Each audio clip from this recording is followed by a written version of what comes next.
Dr. Mark Irwin is a professor at JCC, the lead editor of a prestigious textbook in his field, a veterinarian, and a fellow transplant right here to Northern New York. So, Mark, one of the things I love about you is, like me, you're a transplant to the area, but your story much different. You moved here from Canada.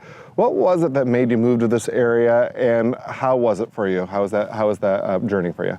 Well, I was just finishing university and I was graduating as a veterinarian and I was looking at options. And I came here because they had a zoo here locally and came for a visit and job interview. And it's close to Canada, so I thought it's not too far, but it's definitely far. There's a border there.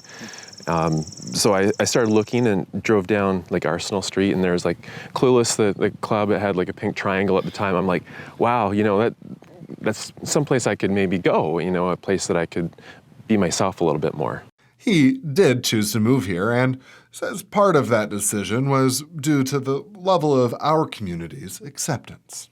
Well, Northern New York is such an interesting animal that way, right? It's very unique, and there's this perception, at least I had it, and I know a lot of people did, that it wouldn't be very open to having people come out of the closet here. And we've certainly seen that that's not the case. You know, people are so welcoming, and you know, it's a true community where we have a lot of diversity. And it's nice to see that come out more and more. Mark was also sure to mention the importance for LGBTQ plus folks to create a community as well. Well, in a smaller city, and even Watertown for its size, it's kind of isolated from other big cities too. And so I think it's easy for people to feel kind of alone, that you don't have that sense of community where you fit in. You want to see people that are living like you and have a lot in common. And so when we have a small community, and our winters aren't that good either. It gets kind of cold, What? right? Yeah, they do. So you can't get out the same either. So I think it is just as much or even more so important for communities like this that we build that network and we make sure everybody knows that we can celebrate together and that we are here, we value diversity. It's exactly that 20 years later led Mark with some friends to start Watertown Pride. And okay, so you start having the idea to have a Watertown Pride. How did this idea come to be? Well, we're just, I think, really just talking with people. You know, some friends, met at Garland City that one time and had a conversation. And, you know, Nancy had said, hey, I really want to do this here someday. And we got talking and said, let's do something a little bit bigger. Let's make a weekend of it. And that led to the very first Watertown Pride in 2019.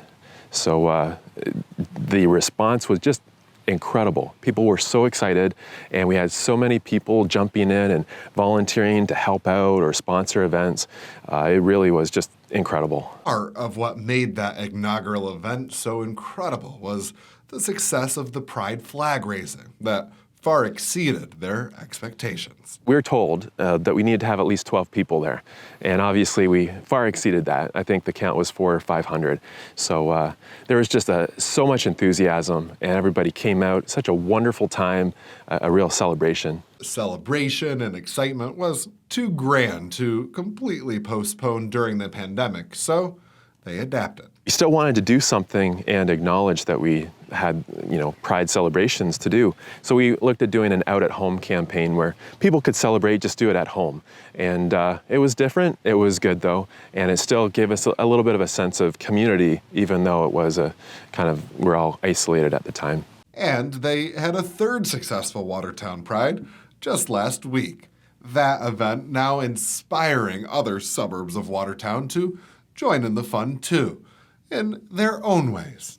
It's just part of celebration, right? Like if you have any kind of common ground, seeing that grow and spread, I think is just wonderful that we can start to celebrate in all our communities. And what you see is that everybody does it differently. And I think that's one of the best things about Watertown Pride. We're doing it the Watertown way. So it's what the people in the community here are doing. So a Pride event here is going to be radically different than if you go to New York City or Rochester, New York, or somewhere else. It's smaller and it's got more of a community feel. So I think that's just wonderful. River Pride, doing a boat parade. I mean, they're on the river. It makes sense, right? So it's all bringing out that unique flavor. For more about Watertown Pride, visit their Facebook page. And coming up this weekend, River Pride in Clayton, June 25th through the 27th.